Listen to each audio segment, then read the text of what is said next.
that he was wholly uninterested in being governor.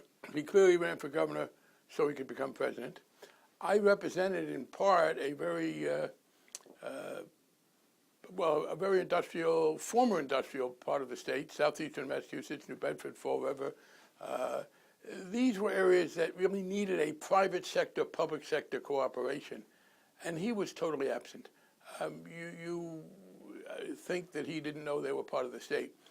We had the fishing industry. We had a need for a commuter rail between southeastern Massachusetts and Boston so people could go to where jobs were. And his lack of interest in responding to working people who needed, as I said, a public-private cooperation was essential. Secondly, I was particularly appalled. He ran in 1994 against Senator Kennedy, saying he'd be a stronger supporter of gay rights.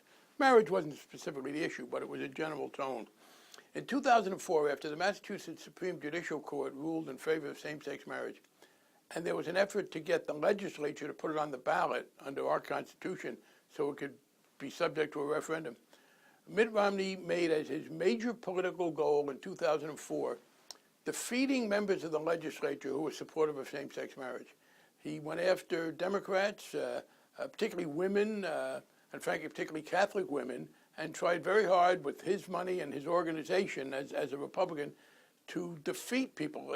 We'd had one vote, and they'd voted, it had to get voted on again, and he made as his major political effort defeating people who would not subject same-sex marriage to a referendum. And for a man who 10 years before had boasted he would be better on gay rights than Ted Kennedy, that was an act of hypocrisy and meanness unusual even in politics at its worst.